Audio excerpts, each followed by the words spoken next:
devenir une habitude, là, chanter comme ça pour le deuxième bloc d'entrevue. Tu t'en viens bonne. Hey, presque un spécial ex-académicien ce soir. Étienne Drapeau est avec nous avec sa perruque, disons-le. Salut, merci d'être avec nous. Ça me fait un immense plaisir. Qu'est-ce que ça te fait de revenir à Star Academy ce soir? Bien, c'est bien spécial, puis je trouvais ça le fun, en toute humilité, de revenir avec un si beau projet. Tu sais, c'est ici que j'ai commencé, puis quand j'ai quitté l'Académie, on s'en souvient, j'avais été le premier délogé, donc j'ai eu à faire mes preuves, j'ai eu à retourner à la base, à jouer dans les petites salles, à pas avoir de cachet. Je contais une anecdote au début que j'essayais de me booker partout, puis j'avais été fait booker à un petit café à Gatineau. Le propriétaire m'avait dit, écoute, c'est 5$ le billet, je te donne la porte. Il y avait eu 12 personnes. Tu sais. Il avait fallu que je paye mes musiciens moi-même. Fait que, tu sais, j'ai fait beaucoup de chemin, puis de revenir où j'ai commencé avec une aussi belle production, puis un projet aussi extraordinaire que Don Juan, bien, tu sais, c'est le fun. C'est le fun. Oui, parlons-en de Don Juan, Place des Arts cette semaine. Comment ça se passe, ce projet-là, pour toi? C'est extraordinaire. C'est un peu le rêve, je te dirais. Je l'ai vécu 2 fois dans ma vie. Moi, je suis chanceux. Star Academy, c'est quasiment trop beau et trop gros pour être vrai quand on vit cette aventure-là. Hein? Et Don Juan, je te dirais que c'est un peu le même feeling. C'est peut-être la plus grosse comédie musicale qui a été faite au Québec en termes de technique et de grosseur de scène. Il y a un plateau tournant. Écoute, il y a des décors qui bougent. Il y a un levier. C'est extraordinaire. Et les spectateurs qui l'ont vu 600 000, je crois. Je pense que c'est 600 000 billets vendus. Et la Place des Arts, la grande salle de la Place des Arts. La première fois que j'ai mis les pieds sur la scène de la Place des Arts, on dirait une arène de gladiateurs. J'ai mis les pieds là, puis j'ai fait « wow ». On dirait dans Star Trek, là, quand ils font la réunion. Là, pas Star Trek, Star Wars. Tu sais, où là, c'est pas mon domaine. Non, c'est pas votre domaine. Hein? Tout le monde dans la salle me regarde.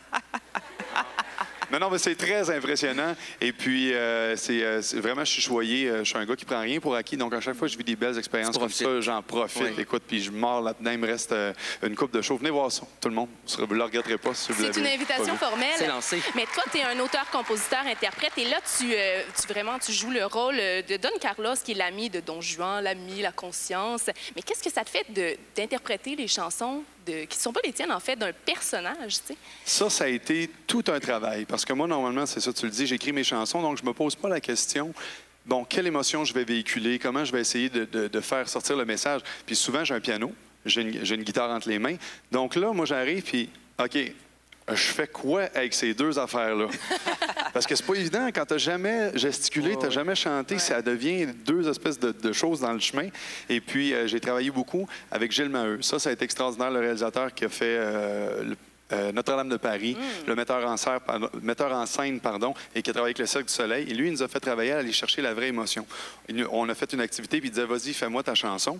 Puis là, il t'arrête en plein milieu. Hein. Il va pas avec le dos de la cuillère, comme on dit. Il te regarde, il dit, stop. Il t'arrête en plein milieu de la toune devant tout le monde, puis il dit, j'y crois pas. Non, ça marche pas. Recommence-moi ça. Puis il te fait recommencer 3-4 fois. Puis écoute, c'est vraiment ça prend beaucoup d'humilité. Tu mets ton ego de côté, tu recommences. Et puis il t'apprend aussi à aller chercher ta vraie émotion. Il dit là, tu me le joues, le personnage. Il dit, je veux le ressentir, que ça parte de l'intérieur. Fait que tu sais, normalement, tu paierais des prix de fou pour pouvoir avoir des cours d'acting, des classes comme ça, un peu comme les jeunes font avec Patrick Huard. Puis nous, on est payés pour faire ça. Donc c'est vraiment extraordinaire. Tu l'as dit tantôt, Étienne, après Star Academy, tu as fait beaucoup de chemin.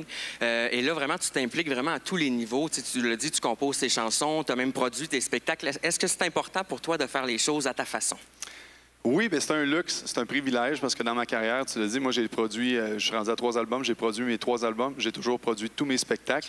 C'est énormément de travail, sauf qu'une chose, c'est que je suis maître de mon destin. Ça te donne plus de latitude. Oui, puis quand, tu sais, si ça marche pas, c'est pas la faute du voisin, c'est ma faute à moi. Puis si ça marche, ben, c'est ma faute à moi aussi. Hey, des commentaires sur les réseaux sociaux pour Oui, Mariam a des questions pour toi, Étienne. Oui. Oui, on a une question, là, une vraie de vraie question. Étienne, on connaît ton amour pour la ville de Québec et il y a Blake de DLD qui demande canadien ou nordique. Ah, ben ça, c'est même pas une question. J'ai beau avoir été repêché par le Canadien de Montréal, c'est nordique pour la vie. Et voilà. Je viens de Québec. Oui. Je suis d'accord avec ça. Là, j'ai vu Pierre Carl en arrière, j'ai dit, Pierre Carl, quand est-ce que tu nous ramènes les Nordiques? Hein? J'ai dit, let's go, ça presse. Mariam, une autre question?